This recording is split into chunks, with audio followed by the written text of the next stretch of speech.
তৃণমূলের আরো বড় দুর্নীতি ফাঁস। মহিলাদের সাথে সাথে পুরুষরাও পেত লক্ষ্মীর ভান্ডারের সুবিধা। নদিয়ার একটি ব্লকেই লক্ষ্মীর ভান্ডার পেত 173 পুরুষ। কোন কাজে লাগতো এই টাকা? কোন নেতা ছিল এর পেছনে? ফের সামনে আসতে পারে তাবড় তাবড় নেতাদের নাম।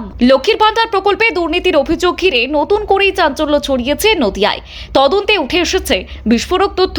অভিযোগ উঠছে নদিয়ার কৃষ্ণনগর 2 নম্বর ব্লকেই অন্তত 173 জন পুরুষের নামে লক্ষ্মীর ভান্ডারের টাকা পৌঁছে গিয়েছে। আর এদিকে শুধুমাত্র মহিলাদের আর্থিক সহায়তার জন্য চালু হওয়া এই প্রকল্পে কিভাবে এত সংখ্যক পুরুষের নাম অন্তর্ভুক্ত হলো তা নিয়ে শুরু হয়েছে তীব্র বিতর্ক। ব্লক প্রশাসন সূত্রে জানা গিয়েছে, চলতি বছরের ফেব্রুয়ারি মাস থেকে কৃষ্ণনগর 2 নম্বর ব্লকে এই 173 জন পুরুষের নাম উপভোক্তার তালিকায় ঢুকে পড়ে। এরপর নিয়মিত তাদের ব্যাংক অ্যাকাউন্টেও সরকারি অনুদানের টাকা জমা হতে থাকে। সম্প্রতি নতুন করে উপভোক্তাদের তালিকা যাচাই বাছাই শুরু হতেই সামনে আসে এই চাঞ্চল্যকর তথ্য। অন্নপূর্ণা ভান্ডার প্রকল্প চালুর আগে তালিকা খতিয়ে দেখার সময়ই এই অসঙ্গতি ধরা পড়ে বলেই প্রশাসনিক সূত্রের দাবি। আর ঘটনা প্রকাশ্যে আসতেই ব্লক প্রশাসন তৎপর হয়ে ওঠে। কৃষ্ণনগর 2 নম্বর ব্লকের বিডিও ইতিমধ্যেই সংশ্লিষ্ট ব্যক্তিদের চিহ্নিত করে তাদের নাম তালিকা থেকে বাতিল করার জন্য জেলা শাসকের কাছে আবেদন জানিয়েছেন। পাশাপাশি গোটা ঘটনার তদন্তও শুরু হয়েছে। প্রাথমিকভাবে সন্দেহ করা হচ্ছে তথ্য যাচাইয়ের ক্ষেত্রে গুরুতর গাফিলতি অথবা পরিকল্পিত কারচুপি ঘটেছে। আর এই ঘটনায় ভোলা শীল নামে বিডিও অফিসের এক কর্মীকে শোকজ করা হয়েছে। তবে তার পরিবারের দাবি, রাজনৈতিক উদ্দেশ্যে তাকে ফাঁসানো হচ্ছে।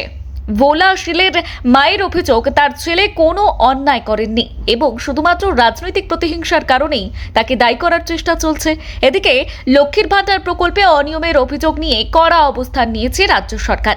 মুখ্যমন্ত্রী স্পষ্ট জানিয়েছেন, যারা বেআইনিভাবে এই প্রকল্পের সুবিধা নিয়েছেন তাদের কাউকেই ছাড় দেওয়া হবে না। তিনি পুলিশ মহাপরিচালককে বিশেষ তদন্তকারী দল অর্থাৎ SIT গঠনের নির্দেশ দেওয়ার কথাও উল্লেখ করেছেন। একই সঙ্গে ইঙ্গিত দিয়েছেন যে তদন্তের পরিধি আরও বাড়তে পারে এবং প্রয়োজনে কেন্দ্রীয় সংস্থার ভূমিকাও সামনে আসতে পারে। মুখ্যমন্ত্রীর অভিযোগ, শুধু অযোগ্য পুরুষ উপভোক্তারাই নন, প্রকল্পের সুযোগ নিতে গিয়ে বহু রাজনৈতিকভাবে প্রভাবশালী ব্যক্তিদের বেআইনিভাবে সুবিধা নিয়েছেন বলেও নাম জড়িয়েছে। তার দাবি, তদন্তে এমন বহু নাম সামনে এসেছে যারা প্রকল্পের নির্ধারিত শর্ত পূরণ না করেও দীর্ঘদিন ধরে সরকারি অর্থ পেয়েছেন।